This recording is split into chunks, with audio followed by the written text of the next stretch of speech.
Have you heard of this large country that has worked themselves to becoming one of the superpower nations in the globe? A sleeping giant, they might say.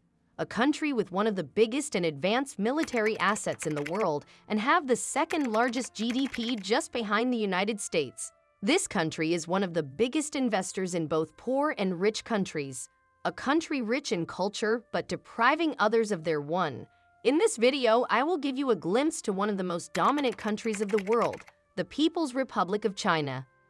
Welcome back to HCL World, where knowledge is served about a life you deserved. Chapter 1. China's History. China's history and its borders are cemented by repeated events of unity and division. At one point, China will be united, and the difference in cultures, beliefs, and interests will cause its division over the years. Chinese learned in the history of their events that unity is equal to prosperity. However, unity is not an easy feat to achieve in a country with a vast variation of culture. Their attempt on national unity is being hindered by the powers of the European imperialists and Japanese forces trying to divide Chinese lands. It is here where they realized unity alone is not enough. To survive in this world, play by the new rules. The rules are simple: define your own borders, have a patriotic agenda, and assimilate other cultures into your own. At this point, the Communist Revolution has been born. Before restore the greatness of China, they made a myth. According to Xi Jinping, China's president, China had a 5,000 year of unified, prosperous, and strong civilization, where Europeans came and tore this unity and caused an era of darkness, of turmoil, a century of humiliation, and now China should and is fighting back. The Communist Revolution that would eventually engulf this entire nation is just getting started. At this era, the communist leadership was still modest. They also utilized this century of humiliation and division, along with the lesson that wealth comes from union, to galvanize the populace around a new cause. These communist authorities left to develop this lofty idea of a united China, a claim that China was indeed always one country. They adopted a grandiose, unfounded view of the past in which they described the prior glories of what China once was and what it was like before outsiders arrived. A strong call to arms that China would never again be disgraced or cut into pieces. It would have specified boundaries for assimilation of cultures and racial purity. Creating their own huge empire, ruled by a centralized government, has been China and the Communist Party's major ambition for the past 70 years. All of this has provided the administration with ample means to carry out their plan to compellfully unite a region of the country that isn't and has never been united. The Communist Party of China also set up the autonomous regions. This allows different cultures to govern their own people. However, they still need to respond to Beijing. An example of these is Tibet and Xinjiang, two large regions in the far west of China. Regions that are not just far away in terms of its geographic location, but also in culture and its beliefs. However, a lot of these changed in the past few years. The Communist Party wanted the autonomous regions to be more Chinese. Infrastructure is demolished due to being too Muslim, people sent to concentration camps to learn the ways of the Chinese, and the constant military presence and surveillance on autonomous regions. And when people try to resist, the Communist Party responds by sending more military, more surveillance, more movement restrictions, and it's even getting harder for the people. China spent over $10 billion in 2018, almost 10 times the amount they've spent 10 years before. Now China is creating islands in the South China Sea and claiming ownership of the entire ocean. Is that simply China recovering what is properly theirs? After all, they have owned this ocean for 5,000 years and are only doing so now. Or that's just China regaining control of these islands that Britain took in the 1800s by breaking its vow to allow Hong Kong to remain independent and gradually incorporating them into China? What about launching an attack against Taiwan to compel its union with China? Is all they are doing is returning China to its previous state? But once more, this was never the situation. This is a narrative that was created 70 years ago to bind a nation that was about to disintegrate. Chapter 2. Xi Jinping. Xi Jinping is a Chinese politician who served as the vice president of the People's Republic of China from 2008 to 2013. General Secretary of the Chinese Communist Party from 2012 to present, and the President of China since 2013 up until today. He was previously Mao Zedong's early comrade-in-arms and China's deputy prime minister. However, the elder Xi was frequently disliked by his party and the government, particularly during the Cultural Revolution. The majority of Xi's early years were spent in the comparatively opulent Beijing home of China's ruling class. But because his father had been expelled and was no longer relevant, Xi Jinping was transferred to the countryside in 1969 and spent the next 6 years working as a manual laborer on an agricultural commune. He cultivated strong ties with the local people during that time, which helped Xi's credibility when he eventually rose up to power. As a branch secretary for the party, Xi joined formally in 1974. The following year, he enrolled at Beijing's Tsinghua University to study chemical engineering. After earning his degree in 1979, he spent 3 years working as Zhang Biao's secretary in the central Chinese government, where Zhang Biao was at the time the vice premier and minister of national defense. Xi served as a deputy secretary for the Chinese Communist Party from 1982 to 1985. Fujian's acting governor since 1999, Xi was appointed to the position permanently in 2000. Before being promoted once more in 2002, he served as both the deputy secretary and the head of government. Early in 2007, Xi's standing gained more momentum when a scandal involving Shanghai's top officials led to his appointment, as in contrast to his liberal father, Xi was known for caution and loyalty to the party line. As Shanghai's secretary, he placed a strong emphasis on fostering stability and improving the city's financial standing. He only served as the city's party secretary for a short time, as he was chosen in October 2007 to be one of the 9 members of the Standing Committee of the CCP's Political Bureau, the party's highest governing body. A statewide anti-corruption effort, which was one of Xi's initial measures, quickly resulted in the dismissal of thousands of high-ranking and low-ranking officials.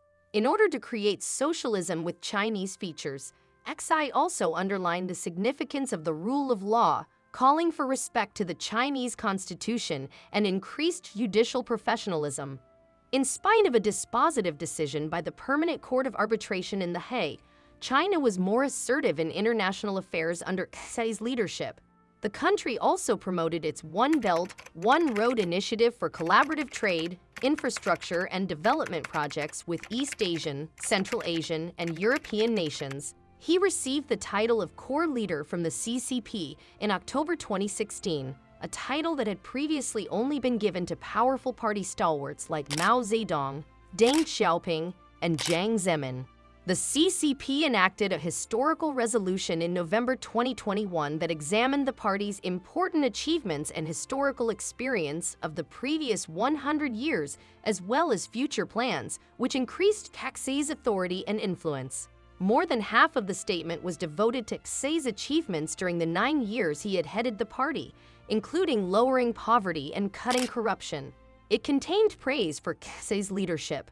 Only the 3rd such resolution had ever been passed by the party. The previous 2 were approved by Mao and Deng, elevating Xi to a more crucial position and guaranteeing his place in the annals of the party. Chapter 3. Global TAOVER. To ensure China's survival, they believe that they need to overturn the liberal global order modeled on Western democracies. If China is unable to first dethrone the United States of America, the current reigning superpower, its ambitions to rule the world will never be realized. First, it must permanently expel the United States from the Pacific, which requires developing a powerful naval forces. But since warships need soldiers, China is preparing its people and the rest of the globe for war with the United States. China's capacity to contend with the U.S. Navy has significantly improved over the past 10 years, giving it capabilities it could only imagine when Xi first assumed office. The Chinese Liberation Army Rocket Force is now officially recognized as the Chinese military's own branch due to China's development of the greatest ballistic missile force in the world. China's navy has grown significantly, now consisting of 355 ships, 145 of which are major surface combatants.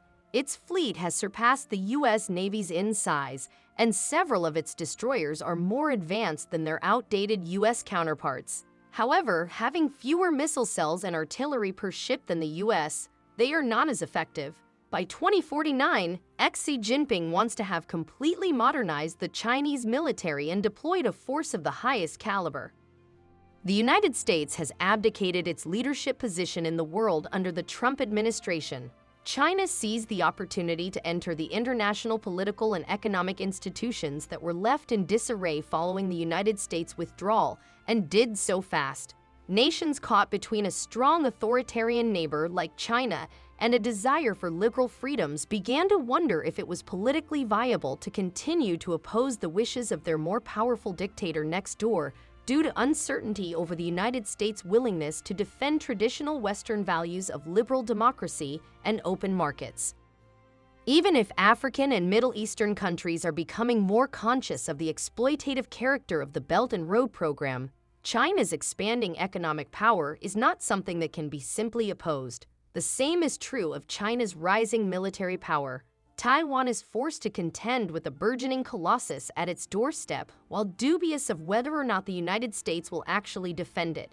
And with the U.S. still hesitating on the international stage, the rest of the world is left wondering where they stand on China. Is backing China preferable, or take a chance on becoming the Communist Party's next victim? Chapter 4. ABC Sanyan on Taiwan. As China continues to build up its military and economy whilst tension between the United States have no signs of receding, the Chinese Communist Party has never taken their eyes on their doorstep neighbor Taiwan. The settlement of Taiwan and the total reunification of the motherland have always been seen by the Chinese Communist Party, the Chinese government, and the Chinese people as an inevitable historical goal.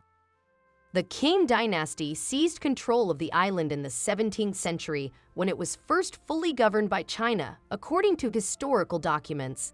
They later gave the island to Japan in 1895 after losing the First Sino-Japanese dispute.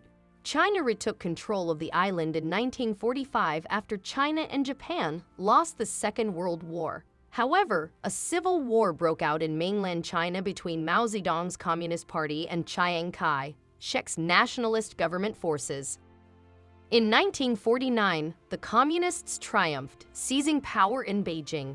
Chiang Kai-shek and the Kuomintang, the remnants of the Nationalist Party, retreated to Taiwan, where they dominated for the following several decades. China uses this history as evidence that Taiwan was formerly a Chinese colony. The Taiwanese, on the other hand, assert that they were never a part of either the modern Chinese state, which was initially established after the revolution in 1911, or the People's Republic of China, which was established in 1949 under Mao. The so-called one country, two systems option was put forth by China, who claimed that it would grant Taiwan considerable autonomy in exchange for its consent to come under Beijing's rule. This system served as the foundation for Hong Kong's return to China in 1997 and the way it was administered up until recently, when Beijing moved to exert more authority over the territory. Despite Taiwan rejecting the offer and Beijing's stance that Taiwan's ROC government is fraudulent, unofficial delegates from China and Taiwan continue to hold brief conversations. Controlling Taiwan would mean having the ability to set up military and naval bases, which would significantly increase their range into the Pacific. This would mean the disruption of U.S. military operations in the Pacific and a strategy called Island Chain Strategy. This means that the island of Taiwan would act as a barrier between mainland China and the Western Pacific Ocean. Aside from military reasons, China could take advantage of Taiwan's economy. They could gain control on major trade routes worldwide, and given that Taiwan is already one of the leading producers of advanced microchips, despite the eagerness of China to retake Taiwan, only 1.6% of Taiwanese agreed to a reunification. Meanwhile, 6.8% have suggested an immediate declaration of independence, and the remaining 84.9% have supported maintaining the status quo. Chapter 5.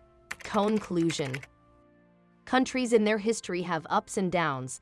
China proves that with unity, the country will prosper and evolve in such great heights however you achieve such unity. China's oppression on their autonomous regions and the constant pressure they have given Taiwan despite its backing with the United States shows its undeniable advancements in military capabilities and improvements economically. China exhibits the ability to gain its interests through peace, but could do so with unpeaceful means.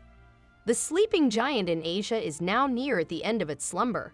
Countries should take notice and practice caution to avoid unnecessary conflicts. How about you? What do you think? Do you think China's authority is justified? Should Taiwan reunite with China? Or should the US leave China alone? Let us know in the comments down below. Don't forget to like, share, subscribe, and click the notification bell button to keep yourself updated in our future videos.